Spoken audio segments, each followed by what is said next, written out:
ብጨምር ጌታ ሆይ ተመስገን፣ ጌታ ሆይ ተመስገን፣ ተመስገን ተመስገን። ይሄ ሁሉ ያንስሃል ብጨምር ጌታ ሆይ ተመስገን። ብዙ አድርገህልኛል ከቁጥር ያለፈ ከቃላት ያለፈ ከንግግር ያለፈ የህይወቴ ትርጉም ነህ፣ የከፍታዬ ምክንያት ማዳኔ ሆንክላት ለአንዷ ነፍሴ። ሃሌሉያ ወደ የተቤዠሃት ተስፋ የማደርግ ትመጣለህ ብዬ የእውነቱን ልናገር ከውስጥ ከመንፈሴ ኑሮ አይጥመኝም ያላንተ ኢየሱሴ። የእውነቱን ልናገር ከውስጥ ከመንፈሴ ኑሮ መቃብር ነው ያላንተ ኢየሱሴ። ሃሌሉያ ብዙ አድርገህልኛል ከቁጥር ያለፈ ከቃላት ያለፈ ከንግግር ያለፈ። ሃሌሉያ ስም ለዘላለም ይባረክ። የዘላለም አምላክ እግዚአብሔር ሆይ በጌታ በኢየሱስ ክርስቶስ ስም ክብር ላንተ ይሁን። እናመሰግናለን ጌታ የዘላለም አምላክ ቃልህ እንዲበራልን፣ ቃልህ እንዲገለጥልን፣ ከቃልህ እንድታስተምረን፣ ወደ እውነት ሁሉ እንድትመራን በጌታ በኢየሱስ ክርስቶስ ስም ጊዜውን ለታመኑ እጆች አደራ አሳልፌ እሰጣለሁ። እኔ የምናገረውንም የሚሰሙኝን ወገኖቼንም እንድትረዳ እንድታግዘን፣ ጸጋ እንድትጨምርልን፣ ዕውቀት እንድትጨምርልን፣ አቅምና ብርታት እንድትሰጠን በነገር ሁሉ እግዚአብሔር ሆይ እንድታግዘን በፊትህ ጸልያለሁ። ምሽቱን ጊዜውን ባርክልን። በሁሉ ላንተ ክብር ይሁን በጌታ በኢየሱስ ስም አሜን። ተወደዳችሁ ቅዱሳን የጌታ ጸጋና ሰላም ይብዛላችሁ በየዓለማቱ ያላችሁ ማለት ነው። እግዚአብሔር የተመሰገነ ይሁን። አሁን በዚህ ሰዓት ላይቭ የገባችሁም በኋላም እኔ ከወጣው በኋላ የምትገቡ ሰዎች በያላችሁበት የጌታ ጸጋ ያገኛችሁ፣ የጌታ ሰላም የጌታ ምሕረት ይብዛላችሁ። እግዚአብሔር ከናንተ ጋር ይሁን። የጌታ እጅ ከናንተ ጋር ይሁን። በያላችሁበት የእግዚአብሔር በረከት፣ የእግዚአብሔር ጉብኝት፣ የእግዚአብሔር ሰላም፣ የእግዚአብሔር እረፍት እንዲሆንላችሁ እመኛለሁ፣ ጸልይላችኋለሁ። እግዚአብሔር የተባረከ ይሁን። ክብር ለጌታ ለአምላካችን ይሁን። ኢየሱስ ክርስቶስ ጌታ ነው። የኢየሱስ ክርስቶስ ጌትነት እውን ነው፣ የተረጋገጠ ነው። በህይወታችንም የሱን ንግስና፣ የሱን ታላቅነት፣ የሱን ጌትነት ከሾምን በኋላ በልባችን ላይ ካነገስነው በኋላ የህይወታችንን ሰላም፣ የህይወታችንን እረፍት በነፍሳችን ያረጋገጥነንና ጌታን በጣም እናመሰግናለን፣ ከልብ እናመሰግናለን። ጌታ ይረዳነን። ኢየሱስ ክርስቶስ ይመጣል። ኢየሱስ ክርስቶስ ሲመጣ ደግሞ ወደ አባቱ መንግስት ይወስደናል። በዚያ ለእግዚአብሔር ክብር እየሰጠን ከዘላለም እስከ ዘላለም እያመለክነው እያከበርነው እንኖራለን። ኢየሱስ ክርስቶስ ይመጣል ይመጣል። ማራናታ እያልን ጌታን እንጠባበቃለን። እኛ ሀገራችን በሰማይ ነውና ከዛም የሚመጣ ክርስቶስ ጌታ የሆነ እርሱን እንጠባበቃለን። ኢየሱስ ጌታ ነው። እንግዲህ ባለፈው የተሰሎንቄ መልእክትን እያጠናን ነበረ።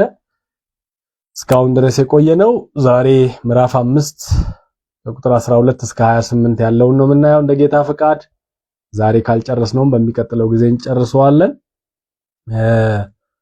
የጳውሎስን የመጨረሻ ምክር እዚህ በአንደኛ ተሰሎንቄ ምዕራፍ 5 ከቁጥር 12 ጀምሮ ያለውን እናያለን። እንግዲህ ለተሰሎንቄ ሰዎች ከጳውሎስ ከሲላስና ከጢሞቴዎስ የተላከ አጠቃላይ ምክር እንደሆነ አጠቃላይ ለህይወታቸው ስንቅ አድርገውት እንዲይዙት እኛም ደግሞ ዛሬ ይህንን መጽሐፍ የምናነብ በዚህ መጽሐፍ ውስጥ ያለው ምክር የእግዚአብሔር እውነት የእግዚአብሔር ምክር ለነፍሳችን ይጠቅመናልና የእግዚአብሔርን ቃል ማየት ይጠቅመናል። ክብር ለኢየሱስ ይሁን። ከቁጥር 12 እስከ 28 ያለውን በጌታ ስም አነባለሁ። እንግዲህ ወንድሞቼ ሆይ በእናንተ መካከል አዲሱ መደበኛ ትርጉም ነው ማነበው። በእናንተ መካከል በትጋት የሚሰሩትን በጌታም የበላዮቻችሁና መካሪዎቻችሁ የሆኑትን እንድታከብሯቸው እንለምናችኋለን። ምክንያቱም ቅድም እንዳልኳችሁ ጳውሎስ፣ ሲላስና ጢሞቴዎስ ናቸው የዚህ መጽሐፍ ጸሐፊዎች ለተሰሎንቄ ቅዱሳን ማለት ነው። ስለዚህ እንለምናችኋለን ወንድሞች ሆይ በእናንተ መካከል በትጋት የሚሰሩትን በጌታም የበላያችሁና መካሪዎቻችሁ የሆኑትን እንድታከብሯቸው እንለምናችኋለን። ስለ ስራቸውም በፍቅር እጅግ አክብሯቸው፣ እርስ በርሳችሁም በሰላም ኑሩ። ወንድሞች ሆይ ይህንን እንመክራችኋለን። ስራ ፈቶችን ገስጿቸው፣ ፈሪዎችን አደፋፍሯቸው፣ ደካሞችን እርዷቸው፣ ሰውን ሁሉ ታገሱ። ማንም በክፉ ፈንታ ክፉ እንዳይመልስ ተጠንቀቁ። ነገር ግን እርስ በርሳችሁም ሆነ ለሌሎች ሰዎች ሁልጊዜ መልካም የሆነውን ነገር ለማድረግ ተጣጣሩ። ሁልጊዜ ደስ ይበላችሁ፣ ሳታቋርጡ ጸልዩ፣ በማናቸውም ሁኔታ አመስግኑ። የእግዚአብሔር ፈቃድ በክርስቶስ ኢየሱስ ለእናንተ ይህ ነውና። ክብር ለእግዚአብሔር ይሁን። የእግዚአብሔር ፈቃድ በክርስቶስ ኢየሱስ ለእናንተ ይህ ነውና። የመንፈስን እሳት አታዳፍኑ፣ ትንቢትን አትናቁ፣ ሁሉን ነገር ፈትኑ፣ መልካም የሆነውን ያዙ፣ ከማናቸውም አይነት ክፉ ነገር ራቁ። የሰላምም አምላክ ራሱ ሁለንተናችሁን ይቀድስ፣ መንፈሳችሁ፣ ነፍሳችሁና ስጋችሁ ጌታችን ኢየሱስ ክርስቶስ በሚመጣበት ጊዜ ያለ ነቀፋ ይጠበቁ። የጠራችሁ የታመነ ነው፣ እርሱም ያደርገዋል። ወንድሞች ሆይ ስለኛ ደግሞ ጸልዩ። ወንድሞችን ሁሉ በተቀደሰ አሳሳም ሰላም በሏቸው። ይህ መልእክት ለወንድሞች ሁሉ እንዲነበብ በጌታ አደራ እላችኋለሁ። የጌታችን የኢየሱስ ክርስቶስ ጸጋ ከእናንተ ጋር ይሁን ይላል። ክብር ለኢየሱስ ይሁን። እንግዲህ አሁን የገባን ሰዎች አንደኛ ተሰሎንቄ ምዕራፍ 5ን ከቁጥር 12 እስከ 28 ያለውን እያየን ነው ለማየት ጀምረናል። እንግዲህ ባለፉት ጊዜያት ብዙ ነገሮችን አንስተን ተነጋግረናል። ምዕራፍ 5 ከምዕራፍ 4 የቀጠለ ሐሳብ የያዘ ስለ ጌታ ዳግም መምጣት ወገኖች ሆይ እንድታውቁ እንፈልጋለን። አንቀላፍተው ስላሉት ተስፋ እንደሌላቸው ሰዎች እንዳታዝኑ። ምክንያቱም በጌታ ቃል የምንላችሁ እኛ በህይወት ያለንና ጌታ እስከሚመጣ ድረስ የምንቀር ያንቀላፉትን አንቀድምም። ጌታ ራሱ በታላቅ ትእዛዝ በመላእክት አለቃ ድምጽ በእግዚአብሔር የመለከት ድምጽ ከሰማይ ይወርዳልና በክርስቶስ የሞቱትም አስቀድመው ይነሳሉ። ከዚያ በኋላ የቀረነው በህይወትም የምንኖረው ጌታን በአየር ላይ ለመቀበል ከእነርሱ ጋር በደመና እንነጠቃለን። በዚህም መሰረት ለዘላለም ከጌታ ጋር እንሆናለን የሚለውን አይተናል ባለፈው ስግል ጌታ እንግዲህ ዳግም እንደሚመጣ። ስለዚህ በዚህ ቃል እርስ በርስ እንዲጽናኑ የሞቱባቸው ወይም ደግሞ በጌታ ሆነው ያንቀላፉባቸው ሰዎች ጋር እንደሚገናኙ እኛ እንደምንለወጥ እነሱም አስቀድመው እንደሚነሱ ከጌታ ጋር እንደሚመጡ ስለ ዘመናትና ስለ ወራት ልንጽፍላችሁ አያስፈልግም። ምክንያቱም ሌባ በሌሊት እንደሚመጣ የጌታም ቀን እንዲሁ ነው ብሎ ሰው መዘናጋት እንደሌለበት ሌባ በስንተኛው ክፍል በሌሊቱ ስንተኛው ክፍል ላይ እንደሚመጣ አይታወቅም። እንግዲህ ነቅታችሁ ጠብቁ የተባለውን የጌታን ቃል አንስተን አይተናል። ሰዎች ሰላምና ደህንነት ነው ሲሉ ምጥ እርጉዝ ሴትን እንደሚይዛት እንዲሁ ጥፋት በድንገት ይመጣባቸዋል የሚለውን አይተናል። ከቶም አያመልጡም። እናንተ ግን ወንድሞች ሆይ ይህ ቀን እንደ ሌባ ያስደነግጣችሁ ዘንድ በጨለማ ውስጥ አይደላችሁም። ሁላችሁ የብርሃን ልጆች የቀን ልጆች ናችሁና እኛ ከሌሊት ወይም ከጨለማ ወገን አይደለንም። እንግዲህ እንንቃ፣ ራሳችንንም እንግዛ፣ እንደሚያንቀላፉት እንደ ሌሎቹ አንሁን እያለ የሚመክረውን ምክር ጌታን መጠበቅ እንዳለብን፣ ጌታን ስንጠብቅ እንደ ሌሎቹ ሳይሆን ድንገት እነሱ ሰላም ነው እያሉ በጌታ የማያምኑ ሰዎች ሰላም ነው፣ እረፍት ነው፣ ምቾት ላይ ነን እያሉ ልክ በኖህ ዘመን የጥፋት ውሃ እንደመጣ ሲበሉና ሲጠጡ ሲያገቡና ሲጋቡ እንደነበረ ድንገትም መጥቶ የጥፋት ውሃ ሁሉን እንዳጠፋ የሰው ልጅም ሲመጣ እንደዚሁ ነው። ድንገት ሳያስቡት ሰዎች ኖርማል ስራቸው ኖርማል ከዚህ በፊት ያደርጉ የነበሩትን ነገር እያደረጉ ጌታ እንደሚመጣ የተናገረበትን ክፍል ሳምንት አይተናል። ዛሬ የመጨረሻውን ምክር ነው የምናየው። ጥቂት ነገር ነው ዛሬ የምናየው፣ ግን በጣም ሰፊ ክፍል ነው። ለሚቀጥለው ሳምንት የሚሻገር ሐሳብ ነው። ምክንያቱም ከቁጥር 12 እስከ 28 ያሉ ቁጥሮች ወደ 14 ያህል ቁጥሮች ናቸው። እያንዳንዳቸው ዲቴይል የምናያቸው ነገሮች ስለሚሆኑ እነዚህን ምክሮችን እናያለን። ኢየሱስ ክርስቶስ ጌታ ነው። ጸሎት አድርገናል። ቀጥታ ወደ ትምህርታችን መሄድ እንጀምራለን። እንግዲህ ወንድሞች ሆይ በእናንተ መካከል በትጋት የሚያገለግሏችሁን ወይም የሚሰሩላችሁን የጌታም የበላዮቻችሁ የሆኑ በጌታ የበላዮቻችሁ መካሪዎቻችሁ የሆኑትን እንድታከብሯቸው እንለምናችኋለን ይላል እና ሌሎች በፊቱ ትርጉም ላይ ወንድሞቼ በመካከላችሁ የሚደክሙትን በጌታም የሚገዟችሁን የሚገስጿችሁንም ታውቁ ዘንድ ስለ ሥራቸው በፍቅር ከመጠን ይልቅ ታከብሯቸው ዘንድ እንለምናቸዋለን። እርስ በርሳችሁም በሰላም ሁኑ የሚለው ነው። እሱ ቁጥር 12 ላይ ያለው ክፍል ነው። እንግዲህ ይህንን ክፍል በአራት ንዑስ ክፍሎች ማጥናት እንችላለን። በአራት ከፍለን ከቁጥር 12 እስከ ቁጥር 28 አንደኛ ተሰሎንቄ ምዕራፍ 5 ከቁጥር 12 እስከ 28 ያለውን ማለት ነው። በአራት ክፍሎች በንዑስ ክፍሎች ከፍለን ማጥናት እንችላለን። የመጀመሪያው ቁጥር 12 እና 13 በጌታ ሥራ በትጋት ለሚመሯቸው ሰዎች ተገቢውን ክብር እንዲሰጡ መታዘዛቸውን እናያለን።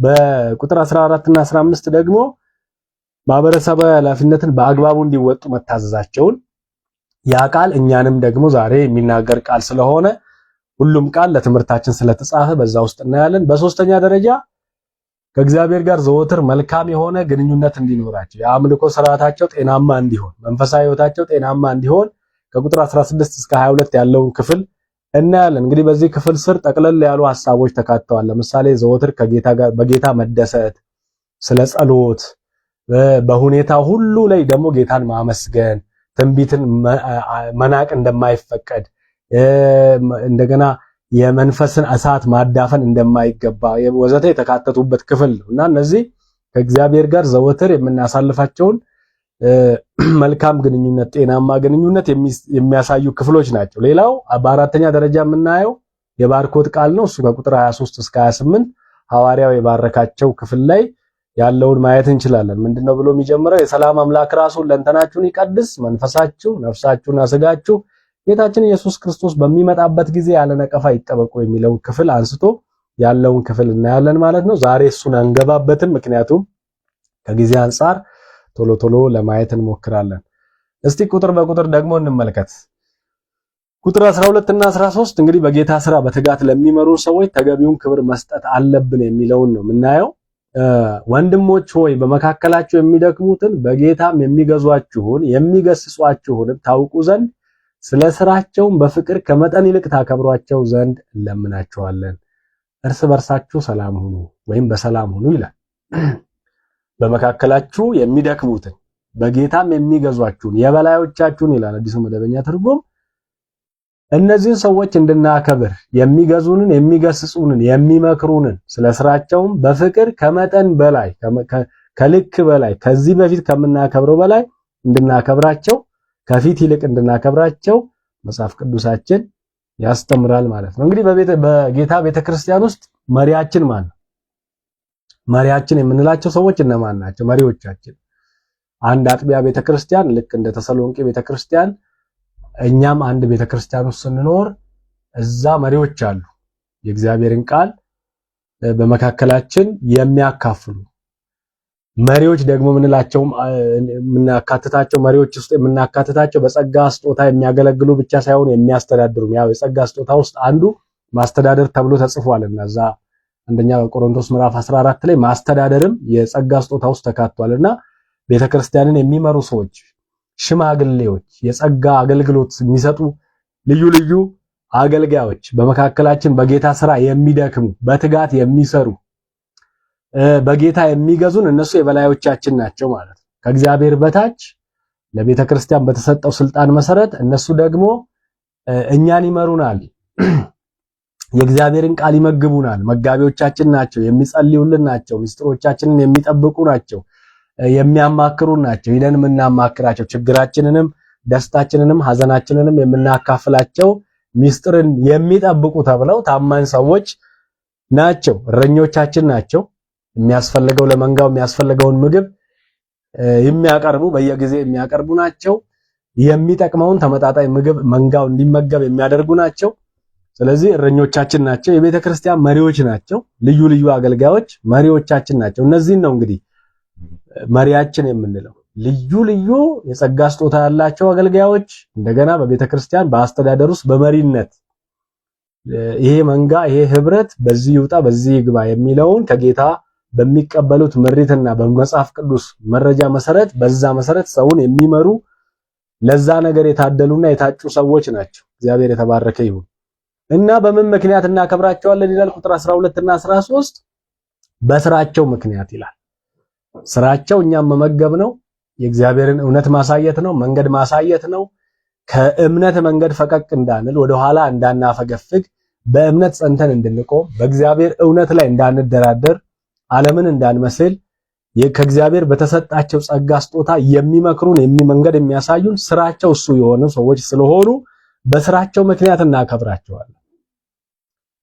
ዋና ስራቸው የክርስቶስን መንጋ መጠበቅና መንከባከብ ስለሆነ እናንተን ኤጲስቆጶሳት አድርጎ የሾመባችሁን ለሾማችሁን ለራሳችሁና ለመንጋ ሁሉ ተጠንቀቁ አላላቸውም ሐዋርያው ጳውሎስ ለኤፌሶን ሰዎች በሐዋርያት ሥራ ምዕራፍ 20 ላይ ከቁጥር 21 ጀምሮ ስታነቡ ታገኙታላችሁ። እሱ ቃል በገዛ ደሙ የዋጃትን የእግዚአብሔርን ቤተክርስቲያን ተጠብቁ ዘንድ እናንተን ኤጲስቆጶሳት አድርጎ ለመረጣችሁ ለጠራችሁ ለራሳችሁና ለመንጋ ሁሉ ተጠንቀቁ የሚል ቃል አለና እነዚህ ሰዎች ስራቸው የኢየሱስ ክርስቶስን መንጋ መጠበቅ መንከባከብ ነው። አስፈላጊው ምግብ በስታርቬሽን እንዳይሞቱ መንፈሳዊ ምግብ በማጣት እንዳይሞቱ የተጠበቁ እንዲሆኑ በተኩላዎች እንዳይበሉ ብዙ አይነት ተኩላ ስላለ በዚህም ዘመን መንከባከብ የነሱ ኃላፊነት ነው፣ የመሪዎች ኃላፊነት ነው። ከልዩ ልዩ ስህተት ትምህርቶች ሰውን መጠበቅ፣ ጤናማውን ትምህርት ማስተማር፣ የሚገባውን መናገር፣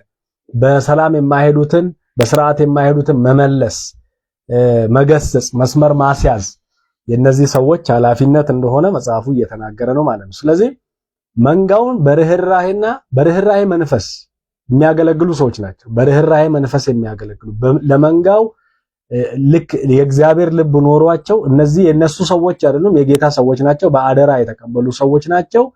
እኛን የሚመሩ ሰዎች ናቸው። ወይም ደግሞ እኛ የምንመራቸውም ሊሆኑ ይችላሉ። እዚህ ውስጥ ቁጭ ብላችሁ የምትሰሙ መሪዎች፣ የቤተክርስቲያን አገልጋዮች ብትኖሩ እናንተ የምትመሯቸው ህዝቡ የእናንተ አይደለም፣ ህዝቡ የእግዚአብሔር ነው። ህዝቡን እንድታስተዳድሩ፣ እንድትመሩ፣ እንድትንከባከቡ እግዚአብሔር በአደራ መልክ ሰጠ እንጂ ህዝቡ የእናንተ አይደለም። ህዝቡ የኛ አይደለም፣ እኛ የጌታ ነን። እኛን የሚንከባከቡ በእግዚአብሔር ቃል የሚመግቡን የሚጠብቁን ሰዎች ናቸው ማለት ነው እነዚህ መሪዎች። ስለዚህ በስራቸው ምክንያት ልናከብራቸው ይገባል። ምክንያቱም ለነፍሳችን ከጌታ ቀጥሎ የጌታን ቃል በማስተማር እኛ ላይ የሚደክሙ ናቸው። በጌታ ስራ የሚደክሙትን፣ በመካከላችሁ የሚደክሙትን፣ በጌታም የሚገዟችሁን ደግሞ የሚገስጿችሁን። አሁን የሚገስጻችሁን የሚለው አዲሱ መደበኛ ትርጉም የሚመክሯችሁን፣ መንገድ የሚያሳዩአችሁን ማለት ነው። ስለዚህ በስራቸው ምክንያት የሚለው ያንን ያካትታል። ሰፊ ነው ሐሳቡ። አንደኛ እነሱም በማወቅ ስለ ስራቸው ወይም ስለሚሰጡት አገልግሎት ብለን በፍቅር እንድናከብራቸው ታዝናል። መሪዎቻችንን ማወቅ፣ መሪን ማወቅ። ምን አይነት መሪ ነው ያለን? በቤተ ክርስቲያን ስንኖር ጨካኝ መሪ ነው ያለን? እንደገና ቅጥረኛ መንጋ የሚጠብቅ እረኛ ነው ያለን? ጌታ ኢየሱስ ክርስቶስ ተኩላው ሲመጣ አይቶ ይሸሻል ያለው መሪ ነው ያለን? አሳልፎ ለተኩላ አሳልፎ የሚሰጠን መሪ ነው ያለን? ወይስ እግዚአብሔርን የሚፈራ ሰው ነው ያለን? መሪዎቻችንን መመልከት ማወቅ የሚለው እዚህ ውስጥ ይካተታል። ስለዚህ እነሱን ከማወቅ ምንድነው የሚለው? ወንድሞቼ በመካከላቸው የሚደክሙት በጌታም የሚገዟችሁን የሚገስጿችሁን ታውቁ ዘንድ ይላል። ማወቅ ይጠበቅብናል። ታውቁ ዘንድ አንደኛ እንለምናቸዋለን። እርስ በርሳችሁ ምንድነው ስለ ስራቸውን በፍቅር ከመጠን ይልቅ ታከብሯቸው ዘንድ እንለምናቸዋለን። ማወቅ ያስፈልገናል። ማን ነው መሪ? በቤተ ክርስቲያን ማን ነው ስለኔ ነፍስ ግድ የሚለው? እረኝነት ውስጥ ጌታ ኢየሱስ ክርስቶስ ያስተማረን 99ን ትቶ አንዱ የጠፋችበትን ሊፈልግ እንደሄደ የጌታ ፍቅር ሊኖራቸው፣ የእረኝነት መንፈስ ሊኖራቸው፣ የርህራሄ ልብ ሊኖራቸው፣ ኃጢአተኛን የሚያቀና ወደ እግዚአብሔር ጤናማው መንገድ የሚያስገባ አሰራር ውስጥ ሰዎችን የሚጠሩ መሆን አለባቸውና ማወቅ አለብን። ያንን ነው የሚናገረው። ስለዚህ ስለሚሰጡት አገልግሎት ብለን እንገዛላቸዋለን፣ እናከብራቸዋለን፣ እንታዘዛቸዋለን ማለት ነው። ጾም ጸሎት ቢጠሩ ይለን እንጸልያለን፣ እንጾማለን። የጋራ ጉዳዮች ቢኖሩ እናደርጋለን። ህብረት አለን። በማናቸውም ጉዳይ እነሱን መታዘዝ ግድ ይለናል። ስለዚህ እነሱን ከማወቅ ይጀምራል። ጤናማ መሪዎች ስለመሆናቸው ያው እንግዲህ በምርጫም ስለሆነ መሪነት እንደገና ደግሞ መጋቢነት በጥሪ ነው። እንደምታውቁት የጸጋ ስጦታዎች የተባሉ እዛ በኤፌሶን ምዕራፍ 4 ቁጥር 11 ጀምሮ ወደ ላይ በወጣ ጊዜ ምርኮን ማረከ፣ አንዳንዶቹን ሐዋርያት፣ አንዳንዶቹን ነቢያት፣ አንዳንዶቹን አስተማሪዎች፣ አንዳንዶቹን ወንጌላውያንና አንዳንዶቹን እረኞች አድርጎ ለቤተ ክርስቲያን ሰጠ ይላል። እነዚህ ሰዎች ለቤተ ክርስቲያን የተሰጡ የጌታ ስጦታዎች ናቸው። ያንን ደግሞ የሰጠበትን ዓላማ ሲናገር ቤቱ እንዲታነጽ ነው ይላል። እንዲገነባ፣ ሰዎች ስር ሰደው በክርስቶስ ኢየሱስ እንዲያድጉ፣ እንዲጠነክሩ፣ እንዲጎለምሱ፣ በመንፈስ እንዲበረቱ ወተት ከመጠጣት ጀምረው እያደጉ አጥንትን ወደ መቆርጠም ደረጃ እስከሚደርሱ ድረስ በማስተማር ደግሞ የሚተጉ አሉ። እነሱ እጥፍ ክብር ይገባቸዋል መጽሐፍ እንደሚል ልዩ ልዩ ጸጋዎችን እግዚአብሔር አድርጓል በቤተ ክርስቲያን። ስለዚህ ከነዚህ ሰዎች መካከል ነው እንግዲህ እነዚህን ሰዎች እንድንታዘዝ፣ ለነዚህ ሰዎች እንድንገዛ፣ በፍቅርም እንድንገዛላቸው፣ እንድንታዘዛቸው ከፊት ይልቅ በፍቅር ከመጠን ይልቅ እንድታከብሯቸው ይላል። እንድናከብራቸው የታዘዘ። ስለዚህ የጌታን ሰዎች ማክበር የተጻፈ ነገር ነው። ልንንቃቸው፣ ላንታዘዛቸው፣ እንደ ተራ ሰው ልንቆጥራቸው አይገባም። መጽሐፉ ልታከብሯቸው ይገባል ነው። ስገዱላቸው፣ ያልሆነ መንገድ ሲሄዱ ደግሞ ልክ ናችሁ ብላችሁ ደግሞ አብራችሁ ገደል ግቡ አላለም መጽሐፉ። የነሱንም ሚና እናውቀዋለን። ግን ደግሞ እኛ አዘ ክርስቲያን መጽሐፍ በሚለን መሰረት ለመሪዎቻችን፣ ለበላዮቻችን፣ በመካከላችን ሆነው ለሚደክሙ ቤተክርስቲያንን ለሚመሩ ሰዎች መገዛት ከኛ ይጠበቃል። እነዚህ የጳውሎስ ምክሮች ገራሚ ናቸው። ክብር ለእግዚአብሔር ይሁን። አንደኛ መሪዎቻችንን አወቅን። ሁለተኛ በምን ምክንያት ነው የምናከብረው? በስራቸው ምክንያት። ስራ የሚሰሩ አሉ አገልጋዮች፣ ስራ ደግሞ ማይሰሩ አሉ። መንፈሳዊ ስራ በበቂ ሁኔታ ስለማይመግቡ ህዝቡን በስታርቬሽን የሚገሉ ሰዎች አሉ። መንፈሳዊ ቴብል ላይ ልዩ ልዩ የእግዚአብሔር ምግቦች የሚያጠነክሩን የሚያበረቱንን በመንፈስ እንድንበረታ እንድንጠነክር የሚያደርጉንን ነገሮች የማያቀርቡ መጋቢያን አሉ። ስማቸው መጋቢ ነው፣ እነሱ የማይመግቡ ሰዎች አሉ። ስለዚህ መንጋው ይከሳል፣ መንጋው ይራባል። ስለዚህ ሌላው አታሎት ይበላዋል። የሚግጠው ጋር ይሄዳል ማለት የሚጋጠው ጋር ይሄዳል። አንዳንድ ጥፋት የሚሆነው የተመረጡ ሰዎች በአግባቡ ስላልተመረጡ፣ የሚመግቡ ለማስተማር የሚበቁም ሰዎች ስላይደሉ በበቂ ሁኔታ ህዝቡ ምግብ ካላገኘ ህዝቡ ይዞራል። ያው የተለያየ ፍላጎት አለው። የህዝቡን ሳይድ ደግሞ ስታዩ፣ ከህዝቡ አንጻር ደግሞ ወደዚህ ስታዩ የትምህርት ክፍለ ጊዜዎችን አለመፈለግ፣ እግዚአብሔር በሚያስተምርበት ጊዜ አለመገኘት፣ እግዚአብሔር በሚናገርበት ጊዜ አለመገኘት፣ መንጦልጦል፣ ዓለምን መውደድ፣ ከቸርች ቸርች መዞር፣ እግር ማብዛት፣ እረኛ አልባ መሆን፣ መሪ አልባ መሆን የህዝቡ የዚህ ዘመን ጉራማይሌ አካሄድ ለብዙ ነገር እንዲዳረግ አድርጎታል። በአንድ መጋቢ ስር ቁጭ ብሎ አለመማር፣ የእግዚአብሔርን እውነት ከሚካፈሉ ጌታን ከሚወዱ ሰዎች ጋር አለመጣበቅ፣ ህብረት አለማድረግ፣ የእግዚአብሔርን ቃል እንደተጻፈ የሚኖሩ ሰዎች የሚያነቡና የሚያስጠኑ ሰዎች ጋር ብዙም ህብረት እንዲኖር አለመፈለግ፣ ትኩሱን ምንድነው ፋስት ፉድ የሆነው ለህፃናት እንደው ምርጥ የተባለውን እንደሚቀርበው አይነት እየዞሩ መቃረም፣ ዓለማዊ ምኞቶችን መከተል የህዝቡ ደግሞ ሌላው ችግር ነው። ስለዚህ በምን ምክንያት ነው የምናከብራቸው? በስራቸው ምክንያት። ሲያስተምሩን፣ ሲመግቡን፣ ሲመሩን፣ ቤተክርስቲያንን ሲያስተዳድሩ፣ በተሰጣቸው ጊዜ የጌታን ፍቃድ ሲያገለግሉ እንድናከብራቸው መጽሐፍ ቅዱስ በስራቸው ምክንያት በእናንተ መካከል የሚደክሙትን አክብሩ ይለናል ማለት ነው። ክብር ለእግዚአብሔር ይሁን። ሁለተኛው ጋር እንሂድ። ከሰዓት አንጻር ቁጥር 14 እና 15 ከራሳችን ባለፈ በማህበረሰባዊ ኃላፊነት አለብን። እሱም በአግባቡ መወጣት እንዳለብን የሚናገር ክፍል ነው። እሱ ይጠበቅብናል። ምንድነው የሚለው? ቁጥር 14 እና 15 ወንድሞች ሆይ እንመክራችኋለን፣ ያለ ስርዓት የሚሄዱትን ገስጿቸው ይላል። ያለ ስርዓት የሚሄዱ አሉ፣ ገስጿቸው። ድፍረት የሌላቸውን አያጽኗቸው፣ ለደካሞች ትጉላቸው፣ ሰውን ሁሉ ታገሱ፣ ማንም ለሌላው በክፉ ፈንታ ክፉ እንዳይመልስ ተጠንቀቁ። ነገር ግን ሁልጊዜ እርስ በርሳችሁ ለሁሉም መልካምን ለማድረግ ትጉ ይላል። አንደኛ ያለ ስርዓት የሚሄዱ፣ አዲሱ መደበኛ ትርጉም ስራ ፈቶች ነው። ስራ ፈት እንዳልኳችሁ ከዚህ በፊት ታሪካዊ ዳራውን ጥቂት ስናነሳ የተሰሎንቄ ወይም የግሪክ ሰዎች በዛ ዘመን ዝቅ ብሎ መስራት አይወዱም። እንደዚህ የሸክላ ስራዎች፣ የዕደ ጥበብ ውጤቶች ምናምን ዝቅ ብሎ መስራትና ገቢ ማግኘት አይወዱም ነበር። ታሪካቸውን ማጥናት ትችላላችሁ። በገዛ እጆቻችሁ ስሩ የሚለውን ቃል እነሱን ነው የሚመለከተው በብዛት። ነገር ግን ክርስቲያኖች ደግሞ ጌታን ከመጠባበቅ አንጻር ባለፈው ሳምንት ስናነብ ወይም ስናጠና የተማርነው ከጌታ ቃል ጌታ ዳግም ይመጣል ብለው በመጠባበቅ የዚህን ዓለም ነገር እርግፍ አድርገው በመተው ጌታ ስላልመጣ እየተቸገሩ ነበር። በምድራዊ ነገራቸው ይቸገሩ ነበር። እንግዲህ ባለፈው እንዳነሳነው ጌታ ይመጣል ብሎ ሁሉን ነገር እርግፍ አድርጎ የሚበላ የሚጠጣውን ትቶ ጌታ ዛሬ ልክ እንደሚመጣ አድርጎ ሁሉን ነገር ትቶ መከተል ልክ አይደል። ስራን መተው ልክ አይደል። እየሰራን ግን ደግሞ መዘናጋት ደግሞ የለብንም። እንዳንዘናጋ አይመጣም ብለንም ችላ እንዳንል ጌታን ይመጣል። ነገር ግን ለዚህ ዓለም ደግሞ ለሚያስፈልገን ነገር ለምግባችን፣ ለልብሳችን፣ ለመጠለያችን፣ ለልጆቻችን የሚያስፈልገውን ቤዚክ ነገር እየተንቀሳቀስን እየሰራን ያንን ጌታ እንድንጠባበቅ ለዚህ ለተሰሎንቄ ለቅዱሳን የተጻፈውን ቃል ባለፈው አይተናልና ያለ ስርዓት የሚሄዱ የሚለው በየሰው ቤት እየዞሩ በተለይ ያላመኑ ሰዎችን የሚያስቸግሩ የሚቀፍሉ ሰዎች ማለት ነው።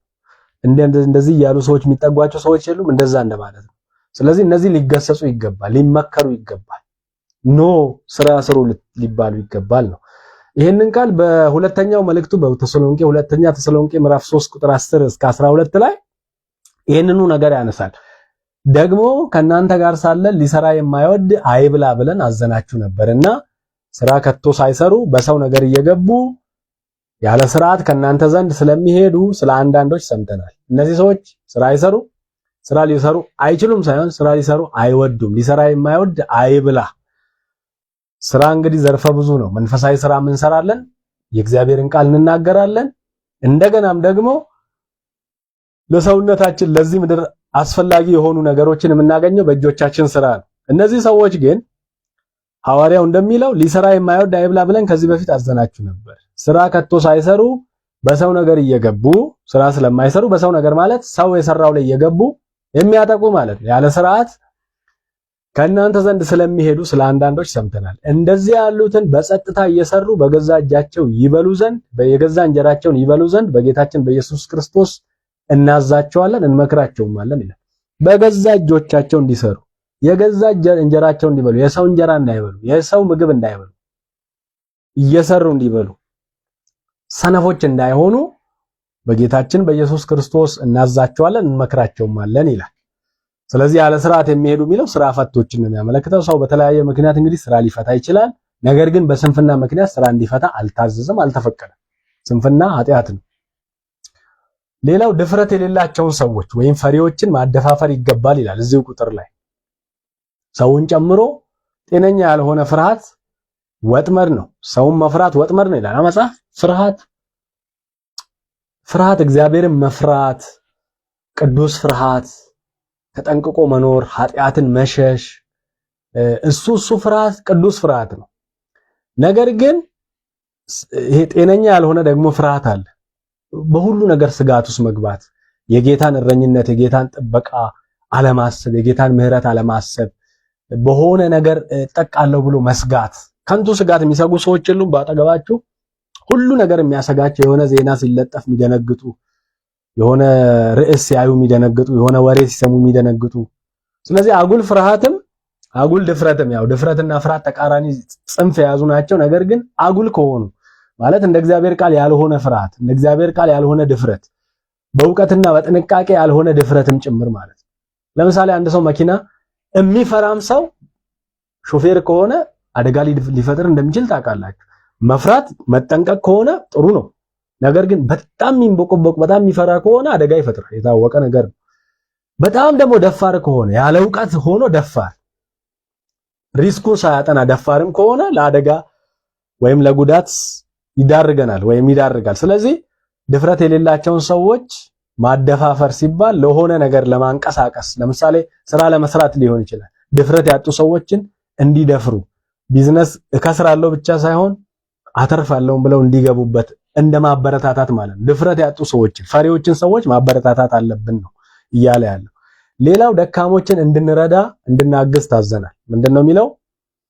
ገስጿቸው፣ ድፍረት የሌላቸውን አጽኗቸው፣ ለደካሞች ትጉላቸው ይላል። ሰውን ሁሉ ታገሱ። ቁጥር 13 እና 14 እና 15 ወንድሞች ሆይ እንመክራችኋለን፣ ያለ ስርዓት የሚሄዱትን ገስጿቸው፣ ስራ ፈቶችን ገስጹ ነው የሚለው። ድፍረት የሌላቸውን ደግሞ አጽኗቸው ወይም ደግሞ አበረታቷቸው፣ አዲሱ መደበኛ ትርጉም።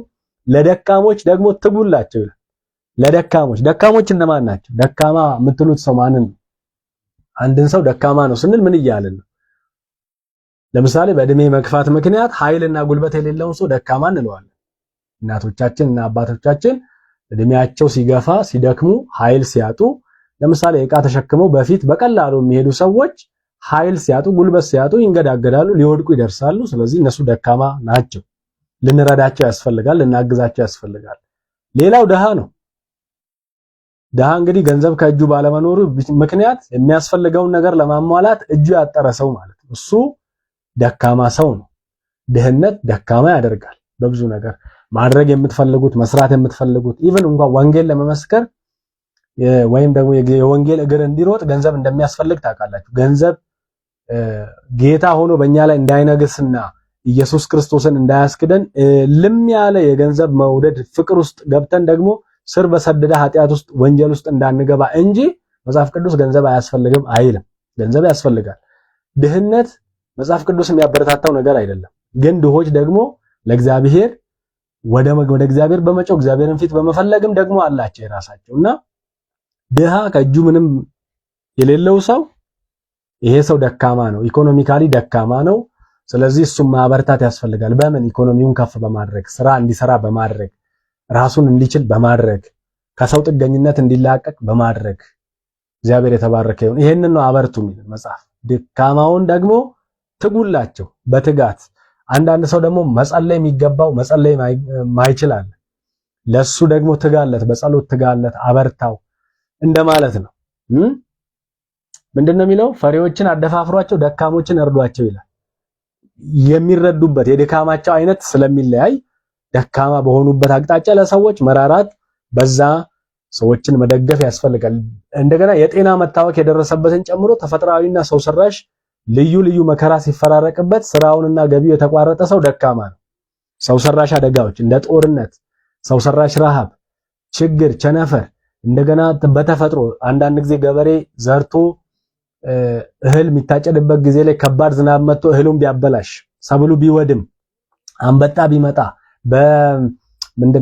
በበረዶ ቢመታበት ያ ገበሬ የሰው እጅ ላይ ይወድቃል፣ ደካማ ይሆናል፣ ልጆቹን መመገብ አይችልም። ስለዚህ እርዳው፣ አግዘው ነው መጽሐፉ እያለ። ስለዚህ ይሄ ሰው ደካማ ነው።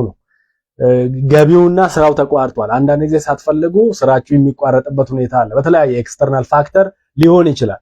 ቅድም እንዳልኳቸው ሰው ሰራሽ ምክንያት ሊሆን ይችላል። አካባቢ ሰላም ካልሆነ ስራ መስራት የማንችልበት ሁኔታ ላይ እንኖራለን። በዚህ ምክንያት እንደህያለን እንቸገራለን። ይሄ ምድራችን ያለፈችበትና እያለፈችበት ያለው ነገር ነው። ለማንም ግልጽ ነው። ያዳክማል፣ ኢኮኖሚያችንን ያዳክማል፣ እኛን ያዳክማል። ራሳችንን እንዳንችል እርዳታ ጠባቂዎች ያደርገናል። ስለዚህ መርዳት የሚችል ሰው፣ አቅም ያለው ሰው ይሄንን ወደ ነባር ነገሩ እንዲመልስ መትጋት አለበት። አጠገባችን ያለ ደካማ ሰው ማለት አጠገባችን ያለ በቅዱሳን ሊረዳና ሊታገዝ የተገባው ሰው ማን ነው ትላላችሁ? ዞር ዞር ብለን እንተያያለን፣ እንጠያየቃለን። ያን ሰው በቻልነው አቅም እንድንረዳው ጸሎትን ጨምሮ በአንድም በሌላም እንድንተጋለት ቃሉ ያዘናል ማለት ነው።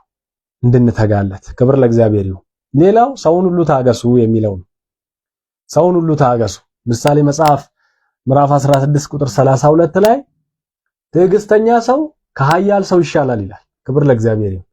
ትዕግስተኛ ሰው ከኃያል ሰው ይሻላል፣ በመንፈሱም ላይ የሚገዛ ከተማ ከሚወስዱ ይበልጣል። ትዕግስተኛ ሰው ኃያል ከተባለ ሰው ይበልጣል። ኃያላን አንዳንድ ጊዜ ትዕግስት ከማጣታቸው የተነሳ ትልቅ ፋውል ይሰራሉ፣ በራሳቸውም ላይ በኃያል በሆኑበት ነገርም ላይ። ታጋሽ ሰው ግን ነገሮችን የማጥሪያና የማያ ጊዜው ስለሚሰፋ ስለሚኖረው ጊዜ ስለሚወስድ በመንፈሱም ላይ ስለሚገዛ ከተማን ከሚወስዱ ሰዎች ይበልጣል። ከተማን የራሳቸው ከሚያረጉ ከተማ አስባችሁታል? ሁሉ ነገር ያለው ሪሶርስ ማለት ነው። ሪሶርሱን ከሚወስዱ ሰዎች በላይ ታጋሽ ሰው ኃያልን ይበልጣል። እግዚአብሔር የተባረከ ይሁን። ይህንን ነው ምሳሌ መጽሐፍ ምዕራፍ 16 ቁጥር 32 ላይ የሚናገረው። ከሰው ጋር ለመኖር አንዱ ጥበብ ሰውን መታገስ ነው። እርስ በርሳችን በትዕግስት እንድንኖር፣ በሰላም እንድንኖር፣ እንድንታገስ ሰውን ሁሉ ታገሱ ይላል። እግዚአብሔር የተባረከ ይሁን። ሰውን ሁሉ ነው የምንታገሰው። መታገስ ያለብን የሆኑ ሰዎችን ብቻ ሳይሆን ሰዎችን ሁሉ ታገሱ ይለናል ማለት ነው። ለሰዎችና ለነገሮቻቸው ጊዜና እድል መስጠትን ነው የሚያመለክተው። ትዕግስት የሚለው ቃል ጊዜ መስጠት፣ መቆየት፣ ነገሮችን ከግራና ከቀኝ ማየት፣ ማገናዘቢያ ጊዜ ማግኘት፣ ይሄ ነገር እንደዚህ ይሆንን ብሎ ማወቅ፣ ማሰላሰል፣ ጊዜ መስጠት። ስለዚህ ባመነው ጌታ ላይ ለመጽናትም ስንል ኃጢአተኞችንም ጭምር ደግሞ መታገስ እንዳለብን መንፈሳዊ ሩጫ ላይ ስለሆንን የሩጫው መርህም እንደሆነ ማወቅ አለብን። ነውርን የናቀና በፊቱ ስላለው ደስታ ሲል መስቀልን የታገሰ ጌታ ስላለን ማለት ነው። ነውርን የናቀ በፊቱ ስላለው ደስታ መስቀልን ጭምር የታገሰ ጌታ አለን። እሱ ይላል ዕብራውያን ምዕራፍ 12 ከቁጥር 1 እስከ 3 ላይ እንደምታውቁት ስለ ዕብራውያን ምዕራፍ 11 ላይ ስለ እምነት አባቶች አስደናቂ የእምነት ምስክርነት ከሰጠ በኋላ ምዕራፍ 12 ላይ እንግዲህ እነዚህን የሚያህሉ ምስክሮች እንደ ደመና በዙሪያችን ካሉልን እኛ ደግሞ ሸክምን ሁሉ ቶሎም የሚከበንን ኃጢአት አስወግደን የእምነታችንንም ራስና ፈጻሚውን ኢየሱስን ተመልክተን በፊታችን ያለውን ሩጫ በትዕግስት እንሩጥ ነው የሚለው። በትዕግስት ነው የምትሮጠው በፊት ያለውን ሩጫ። ማንን እያየ? ክርስቶስን እያየ። እርሱ ነውርን ንቆ በፊቱ ስላለው ደስታ በመስቀል ታግሶ ይላል። ከትንሣኤ በኋላ ያለውን ደስታ፣ በአባቱ መንግስት ያለውን ኃይል፣ የሚመጣውን መንግስቱን አስቦ እኛን በትንሣኤ ዳግም ለመውለድ ያለውን ደስታ አስቦ ምጡን ታገሰ። እሱ ምንድነው ይላል? ነውርን ንቆ በፊቱም ስላለው ደስታ በመስቀል ታግሶ በእግዚአብሔር ዙፋን ቀኝ ተቀምጧልና ይላል። ታገሰ፣ መስቀልን መከራን ታገሰ ጌታ ኢየሱስ ክርስቶስ። ስለዚህ እኛም እንድንታገስ በነፍሳችሁ ዝላችሁ እንዳትደክሙ ከኃጢአተኞች በደረሰበት እንዲህ ባለ መቃወም የጸናውን አስቡ ይላል። የጸናውን ጌታ ኢየሱስን በመታገስ የጸናውን በኃጢአተኞች ከደረሰበት መቃወም የጸና ነው ጌታ። በኃጢአተኞች ምን ደርሶበታል? ተቃውሞ ደርሶበታል። ነፍሱን እስከሚያስጠፋው ድረስ፣ በጦር እስከሚያስወጋው ድረስ፣ በመስቀል ላይ ውረድ አትውረድ የሚል መዘባበቻ እስከሚያደርጉበት ድረስ እሱ ምን ብሏል? ታግሷል። ስለዚህ እናንተም ታገሱ ነው፣ በትዕግስት ሩጡ ነው። ክብር ለእግዚአብሔር ይሁን። ቅድም እንዳልኳችሁ ትዕግስተኛ ሰው ከኃያል ሰው ይሻላል ይላል። በመንፈሱም ላይ የሚገዛ ከተማ ከሚወስድ ይበልጣል ይላል። ክብር ለእግዚአብሔር። ከተማን ከሚወስድ ሰው፣ ከተማን የሚያህል ሪሶርስ ከሚያንቀሳቅስ ሰው ይልቅ ትዕግስተኛ ሰው ይበልጣል፣ ከኃያላን ይበልጣል። መንፈሱ ላይ የሚገዛ ሰው፣ ራሱን የሚቆጣጠር ሰው ከተማን ከሚወስዱ ይበልጣል። ከተማ ሪሶርስን ከሚያንቀሳቅሱ ሰዎች ይበልጣል። ክብር ለእግዚአብሔር ይሁን።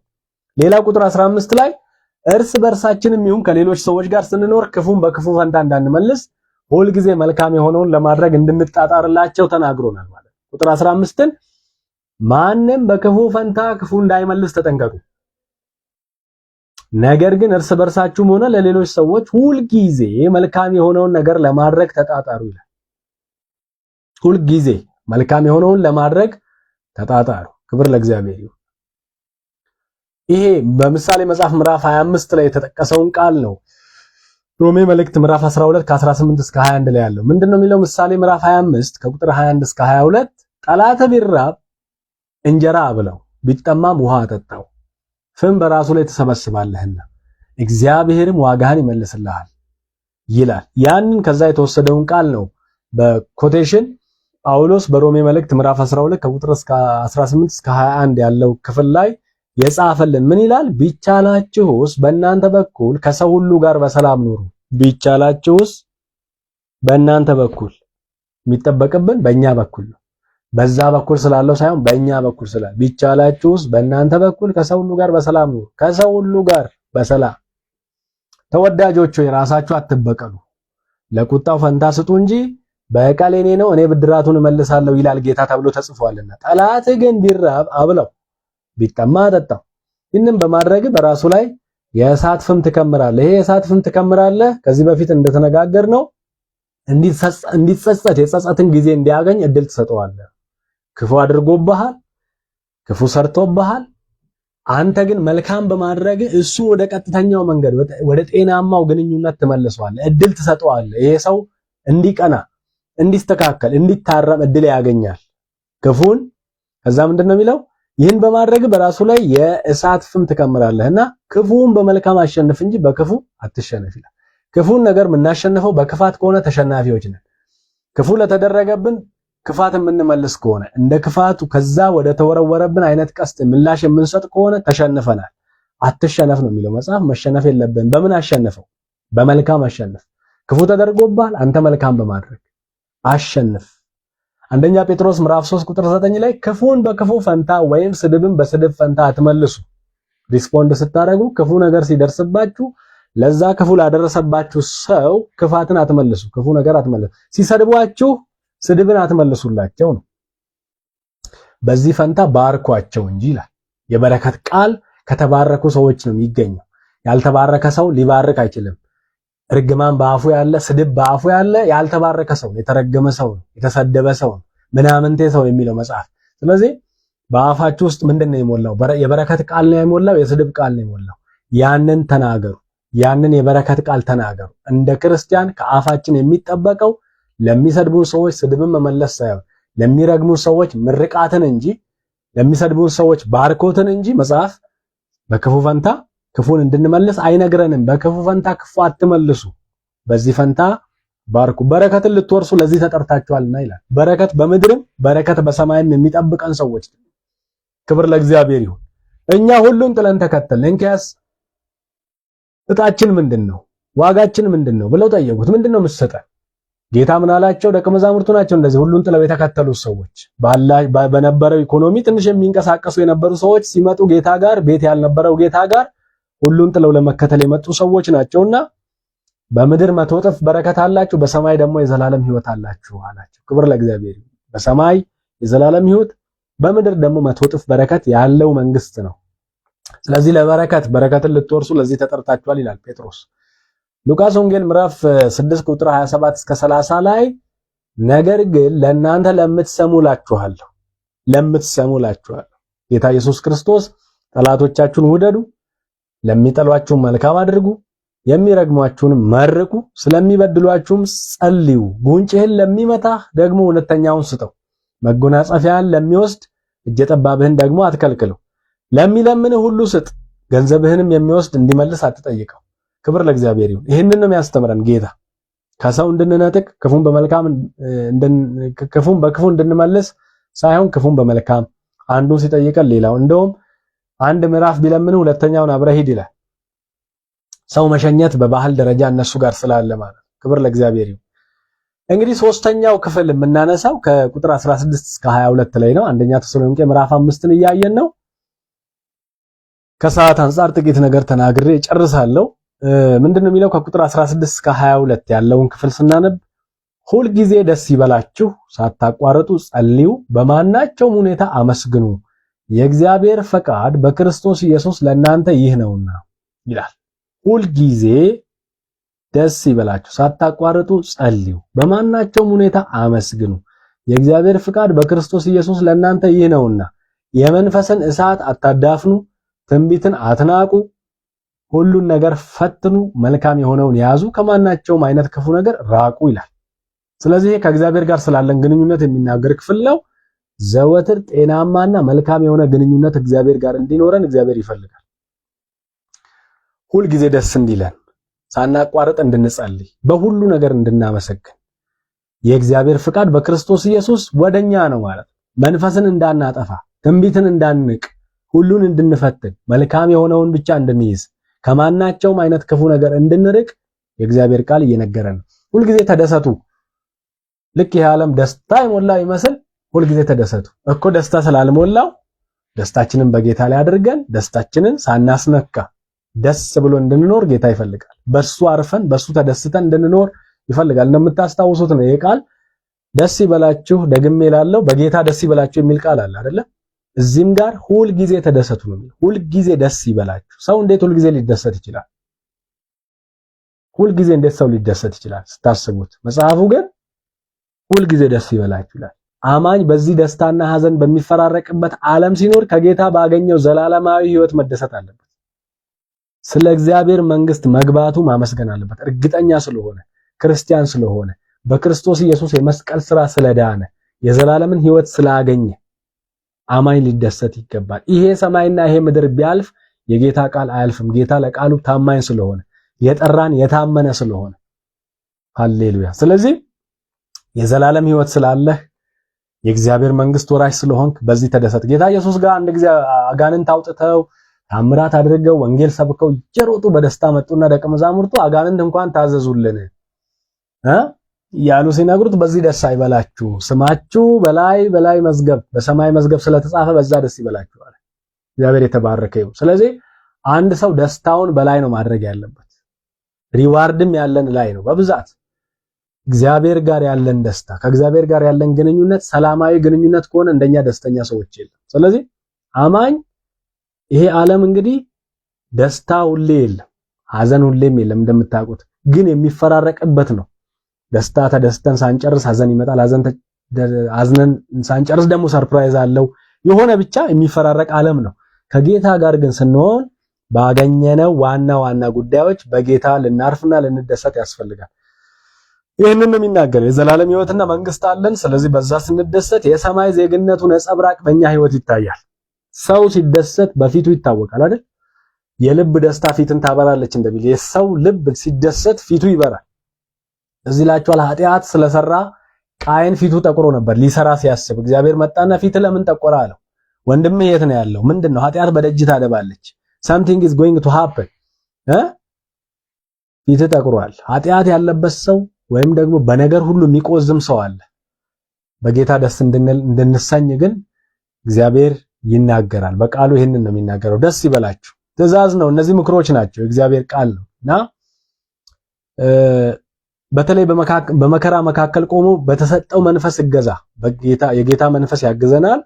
መንፈስ ግን ድካማችንን ያግዛል ይላልና በዛ በተሰጠን መንፈስ እገዛ ስንደሰት ከእግዚአብሔር ጋር ያለንን ግንኙነት የጠበቀ መሆኑን ያመላክታል።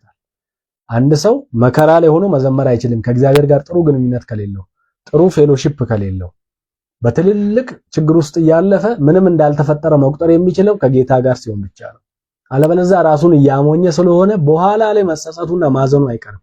ያ ክፍተት መሞላት የሚችለው በመንፈስ ቅዱስ ብቻ ስለሆነ መንፈስ ቅዱስን ያሌላቸው ሰዎች፣ በእግዚአብሔር የማያምኑ ሰዎች ወይም ደግሞ ጌታ ኢየሱስ ክርስቶስን የሕይወታቸው ጌታና አዳኝ አድርገው ያልሾሙ በልባቸው ያልሾሙ ሰዎች ሐዘናቸውን ለጥቂት ጊዜ ሊያስመስሉ ይችላሉ። ሐዘን ግን ተደጋጋሚ ሊያገኛቸው ሊጠቁ፣ ሳይኮሎጂካሊም ሊጎዱ ይችላሉ፣ ስፒሪቹዋሊም ሊጎዱ ይችላሉ። እና ጌታው ላይ ያረፈ ሰው በተለይ በመከራ ጊዜ መከራ ሲደራረብ፣ ችግር ሲደራረብ በዛ መካከል በጌታ መደሰት፣ ልዩ ፈተና ሲደርስባችሁ እንደ ሙሉ ደስታ ቁጠሩት ያለው እኮ ያዕቆብ።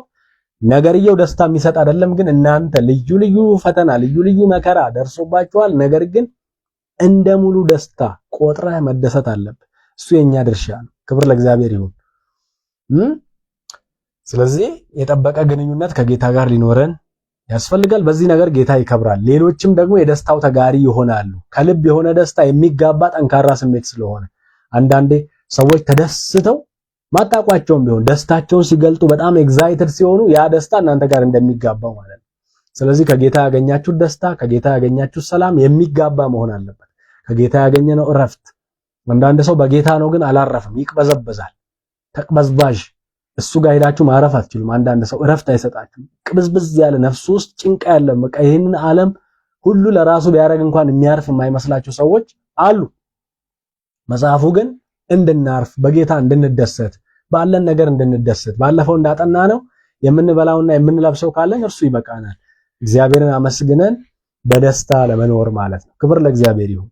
ስለዚህ ከልብ የሆነ ደስታ የሚጋባ ጠንካራ ስሜት ስለሆነ ሌሎችን ይጠቅማል፣ ያንጻል፣ እንደገና ደግሞ ምሳሌ ያደርገናል፣ ጌታንም ያስከብራል።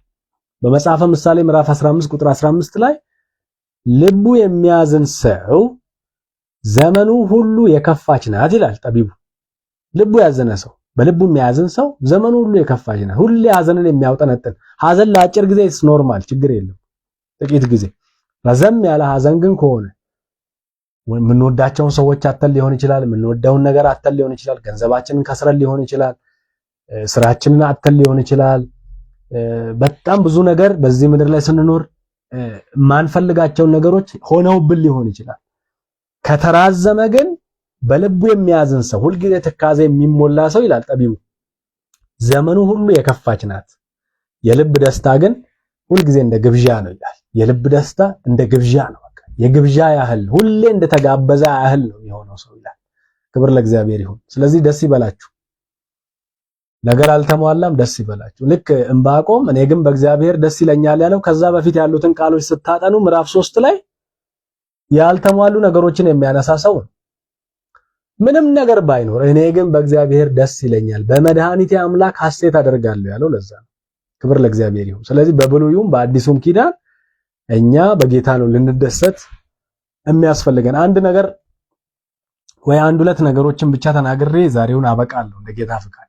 ሌላው ሳታቋርጡ ጸልዩ የሚል ክፍል አለ። ሳታቋርጡ ጸልዩ ቁጥር 17 ላይ ሳናቋርጥ እንድንጸልይ ጌታ ይናገራል ወይም ያስተምራል። እንግዲህ አለማቋረጥ የሚለው ቃል ሁል ጊዜ ከአምላካችን ጋር ግንኙነት እንዲኖረው መፈለጉን ነው የሚያመለክተው። አለማቋረጥ ማለት 24 ሰዓት እንጸልያለን ማለት ሳይሆን ኪፕ ኢን ተች እንደሚባለው ማለት ነው። ከጌታ ጋር ግንኙነት አለን። ያንን ለማሳየት ሁል ጊዜ ጌታን የምናስቀድም በነገሮች ሁሉ ላይ የጌታን ፍቃድ ለማወቅ ጌታን የምንጠራ የጌታን ስም የምናስቀድም። ሉቃስ ወንጌል ምዕራፍ 18 ቁጥር 1 እስከ 7 ላይ ሳይታክቱም ዘወትር ሊጸልዩ እንዲገባቸው የሚል ምሳሌ ነገራቸው። ምን አይነት ምሳሌ ነገራቸው? እንደምታውቁት እንዲህ ሲል በአንዲት ከተማ እግዚአብሔርን የማይፈራ ሰውን የማያፍር አንድ ዳኛ ነበረ። ምሳሌ ነው። እግዚአብሔርን አይፈራም፣ ሰውን ደግሞ አያፍርም ይሄ ዳኛ። በዛችም ከተማ አንዲት መበለት ነበረች። መበለት ማለት ባሏ የሞተባት ሴት ማለት ነው፣ ወይም ደግሞ ዕድሜዋ የገፋ ሴት ማለት ነው በእስራኤል። ወደ እርሱም እየመጣች ከባለጋራዬ ፍረድልኝ ትለው ነበር። አያሌ ቀንም አልወደደም ማለት ብዙ ቀን እሷ ፍረድልኝ፣ በየቀኑ ነው የምትመጣው፣ ፍረድልኝ ትለዋለች። ከባለጋራዬ ፍረድልኝ ትለዋለች። አያሌ ቀንም አልወደደም፣ ሊፈርድላት አልፈለገም ብዙ ቀን። ከዚህ በኋላ ግን በልቡ ምንም እግዚአብሔርን ባልፈራ ሰውንም ባላፍር ይህች መበለት ስለምታደክመኝ ሁልጊዜ እየመጣች እንዳታውከኝ እፈርድላታለሁ አለ። ሁልጊዜ እየመጣች እንዳታውከኝ ነው፣ ሁልጊዜ ስለምትመጣ። ጌታም አለ ይላል አመፀኛው ዳኛ ያለውን ስሙ። እግዚአብሔር እንኪያስ ቀንና ሌሊት ወደ እርሱ ለሚጮሁ ለሚታገሳቸው ምርጦቹ አይፈርድላቸውም? ምን ይላል? እግዚአብሔር ይፈርድላቸዋል ቀንና ሌሊት ወደ እርሱ ለሚጮሁ። ስለዚህ ሰው ሳያቋርጥ እንዲጸልይ፣ ሁልጊዜ እንዲጸልይ፣ ከእግዚአብሔር ጋር ግንኙነቱ በጣም የጠነከረ እንዲሆን፣ ህብረት ከእግዚአብሔር ጋር እንዲኖረው፣ በየትኛውም ስፍራ ከእግዚአብሔር ጋር መገናኘት እንዲችል እግዚአብሔር ይፈልጋል። እግዚአብሔርን እንዲያስቀድም ይፈልጋል። በዚህ ጉዳይ ምን ትላለህ? ፍቃድ ምንድን ነው? ጌታ ሆይ ነገር ብታረግልኝ ደስ ይለኛል፣ ለወገኖቼ እንዲህ ቢሆን ደስ ይለኛል። እግዚአብሔር ሆይ በቤትህ እንዲህ እንዲሆን እጸልያለሁ። ምድሬ እንደዚህ እንድትባረክ፣ እንደዚህ እንድትፈለግ፣ እግዚአብሔር ሆይ ተወዳጅ እንድትሆን፣ ጠቃሚ እንድትሆን፣ ትውልዱ እንዲባረክ እፈልጋለሁ ብለን ሁል ጊዜ ከእግዚአብሔር ጋር ያልተቋረጠ ንግግር፣ ጸሎት እኛ ብቻ የምንጮህበት ሳይሆን አምላካችን የሚሰማና የሚመልስ የሚናገር ስለሆነ ከዛም የምንሰማው ከዛም ምላሽን የምናገኝበት ጉዳይ ነው። አንዱ አካል ብቻ የሚናገር አይደለም። ክብር ለእግዚአብሔር ይሁን። በጸሎት ውስጥ በጸሎት መንፈስ ውስጥ ከእግዚአብሔር ጋር ህብረት ስናገር እግዚአብሔር በመንፈሱ ያፈስልናል፣ ፍቃዱን ይገልጥልናል፣ በቃሉ ይናገረናል፣ በትንቢት መንፈስ ይናገረናል፣ በመግለጥ መንፈስ እግዚአብሔር ይናገረናል እና እግዚአብሔር በልዩ ልዩ መንገድ ይናገረናል። በተሰጡ የጸጋ ስጦታዎች በሙሉ እግዚአብሔር ይሰራል። እኛ ግን የእግዚአብሔርን እጅ እንዳናሳጥር ዘወትር እንድንጸልይ፣ ሳናቋርጥ እንድንጸልይ፣ ሳታቋርጡ ጸልዩ ኪፕ ኢን ተች እያለ ማለት ይነግረናል። ክብር ለእግዚአብሔር ይሁን።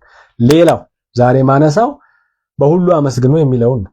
በከፍታ ጊዜና በዝቅታ ጊዜ ምስጋና፣ በሐዘንና በደስታ ጊዜ፣ ሲሞላም ሲጎድልም የመዝሙር ጊዜ የምናመሰግን ብቻ ሳይሆን ወይ ቸርች ስንሄድ እሁድ የምናመሰግን ብቻ ሳይሆን እግዚአብሔር የሚፈልገው ሁል ጊዜ እንድናመሰግን ነው። በቤታችንም እንድናመሰግን፣ ነገሩ የለም እግዚአብሔር እንድናመሰግን፣ ሞልቷል እግዚአብሔር እንድናመሰግን። የነገሩ መሙላትና መጉደል አምላካችንን ከማመስገን ለሱ የምስጋናን መስዋዕት ከማቅረብ እንዳይጎትተን ራሳችንን ለእግዚአብሔር ማስገዛት፣ እግዚአብሔርን በምስጋና ውስጥ ሆነን ሁል ጊዜ እንድናስብ የቃሉ እውነት ይናገራል። በሁሉ አመስግኑ። በሁሉ የሚለው በየትኛውም ሰርከምስታንስ፣ በመከራም በድሎትም፣ በተድላም በመከራም በስደትም በየትኛውም ጊዜ እግዚአብሔር መመስገን ይፈልጋል። ምክንያቱም ምስጋና የሚሰዋ ያከብረኛል ያለው እግዚአብሔር። ምስጋናም ብንሰዋ እግዚአብሔር ይከብራል። ሲጨልምም ሲነጋም ለእግዚአብሔር የምስጋና መስዋዕት በማቅረብ እግዚአብሔርን ልናከብረው ይገባናል። ስለ ምስጋና ብዙ ማለት ይቻላል። ከጊዜ አንፃር እዚህ ጋር አበቃለሁ። ምንድነው የሚለው? እነዚህ አሁን የተባሉ ነገሮች ሁሉ ጊዜ ደስ ይበላችሁ፣ ሳታቋርጡ ጸልዩ፣ በማናቸውም ሁኔታ አመስግኑ የሚለውን በምን ይጠቀልለዋል? የእግዚአብሔር ፍቃድ በክርስቶስ ኢየሱስ ለእናንተ ይህ ነው ይላል። ለኛ ይሄ ነው የእግዚአብሔር ፍቃድ፣ ይሄ ነው። ሳናቋርጥ እንድንጸልይ፣ በሁሉ እንድናመሰግን፣ ሁልጊዜ በጌታ ደስ እንዲለን፣ ሁልጊዜ ደስተኛ ህይወት እንድንመራ። ባይዞይ ደስታችሁን አታስወስዱ።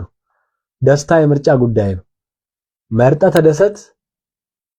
ደስታን ምርጫ አድርግ። እግዚአብሔር ላይ ተደሰት። በእግዚአብሔር እረፍ። በእግዚአብሔር እንረፍ። አለማረፍ፣ አለመደሰት፣ መጨነቅ ምርጫችን፣ ሌላው ምርጫችን ነው። ስለዚህ የትኛውን ትመርጣላችሁ? በጌታ መደሰት አይሻልም? ከጌታ ጋር ፌሎ ማድረግ፣ ሳያቋርጡ መጸለይ፣ በሁሉ ማመስገን፣ ከጌታ ጋር ህብረት ማድረግ፣ በነገር ሁሉ እግዚአብሔርን ማስቀደም የሚበልጥ ነው። ይሄ የእግዚአብሔር ፈቃድ ነው። በማየ በኩል የሆነልን በክርስቶስ ኢየሱስ ወደኛ የሆነ ክብር ለኢየሱስ ይሁን። ሁልጊዜ መደሰት፣ ሳያቋርጡ መጸለይ፣ በሁሉ ማመስገን የእግዚአብሔር ፈቃድ በክርስቶስ ኢየሱስ ዛሬም ወደኛ ነው ማለት ነው። ስለዚህ ለዛሬ ከሰዓት አንፃር እዚህ ጋር እናብቃና በቀጣይ በሚኖረን ጊዜ ደግሞ እናያለን ሌሎቹን የቀሩትን ማለት ነው። እግዚአብሔር የተባረከ ይሁን። እስከ ቁጥር 18 አይተናል። ከ19 ጀምሮ ከቁጥር 19 ጀምሮ በቀጣይ እናያለን። እግዚአብሔር ይባርካችሁ። ለሌሎች ሼር አድርጉ። እግዚአብሔር ይባርካችሁ ሼር በማድረጋችሁ። ይሄ መልእክት ለሌላው ቢደርስ ሌላውን ይጠቅማል ብላችሁ ካመናችሁ አካፍሉ፣ አጋሩ። አንድም አገልግሎታችንን በዚህ በተደግፉ የእግዚአብሔርን እውነት ለሌሎች በማጋራት ማለት ነው። የእግዚአብሔርን ቃል እንድንማማር ይሁን። እግዚአብሔር ይባርካችሁ። ክብር ለኢየሱስ ይሁን። አጭር ጸሎት ጸልየን የዛሬውን እናበቃለን። አምላካችን እግዚአብሔር ሆይ በሁሉ ለአንተ ክብር ይሁን። እናመሰግናለን። እና ወገኖቼ ቢሞላም ባይሞላም ሲጎድልም ሲሞላም ሲጨልምም ሲነጋም ከፍም ስንል ዝቅም ስንል ለአንተ ብቻ ክብር እናመጣለን። በሁሉ ለአንተ ክብር ይሁን። በአንተ ደስ ይለናል። በአንተ ሐሴት እናደርጋለን። እግዚአብሔር ሆይ ነገሮች ቢጎድሉ ኑሮ ከባድ ቢሆንም እግዚአብሔር አመቺ ሁኔታ ባይኖርም በዚህ ሁሉ ግን አንተን እናመሰግናለን። የዘላለም ሕይወት ስለሰጠህን፣ ስማችንን በሕይወት መዝገብ ላይ ስለጻፍክ፣ በአንተ እረፍትን ስላገኘን፣ መንፈስን ስለሰጠህን፣ በዛ ስለምንመራ በአንተ ደስ ይለናል። ክብር ለአንተ ብቻ ይሁን። አቤቱ አምላካችን ሆይ አቤቱ በኢየሱስ ክርስቶስ ስም በዚህ ቃል ውስጥ የተማርነው እውነት ፍሬ እንዲያፈራ፣ የደከሙ እንዲበረቱ፣ ሌሎች የደከሙ ሰዎችን ማበርታት እንድንችል፣ የፈሩ ሰዎች የደነገጡ ወደኋላ ያሉትን ሰዎች ደግሞ እንድናበረታ፣ እንድናደፋፍር፣ ለጽድቅህ፣ ለእውነትህ፣ ለቃልህ እግዚአብሔር ሆይ አንተ ወደምትፈልገው እውነት ሰዎች እንድናነቃቃ እንድትረዳን በኢየሱስ ስም እንጸልያለን። የክፉ ቀንበር የተሰበረ ይሁን። ክፉ የጫነው ማንኛውም ምድሪቱ ላይ በትውልዱ ላይ የተቀመጠ የትኛውም ሸክም ይንከባለል በጌታ በኢየሱስ ስም። የተመታ የፈረሰ የደቀቀ የተበተነ ይሁን። እግዚአብሔር ሆይ ሕዝብህን እንድትባርክ፣ ሕዝብህን እንድትጎበኝ፣ እኔን የሰሙ በኋላም እኔ ስወጣ ከላይቭ ፕሮግራም ስወጣ የሚሰሙ ድምጽህን ቃልህን የሚሰሙ ሰዎች ሁሉ በስም የተባረኩ ይሁን። አንተን ሰምተው ህይወታቸው እንዲሻሻል፣ ህይወታቸው እንዲለወጥ፣ ከዚህ ቃል የተነሳ እንዲባረኩ፣ ዘመናቸው የልምላሜ የፍሬያማነት እንዲሆን፣ የበረከት እንዲሆን በኢየሱስ ስም ጸልያለሁ። በሁሉ ለአንተ ክብር ይሁን። ምሽቱን ባርክልን፣ ዘመናችንን ባርክልን። በሚቀጥለው ጊዜ ፍቃድህን አስታውቀን። እናከብርሃለን በጌታችን በኢየሱስ ክርስቶስ ስም አሜን። እግዚአብሔር አምላክ ይባርካችሁ። ኢዮባ ደጋሌ ኒና እግዚአብሔር ይባርካችሁ። ተባረኩ። ለሌሎች ሼር በማድረግ አገልግሉ። በሚቀጥለው ደግሞ ሌላውን እናያለን። ሰላም እደሩ።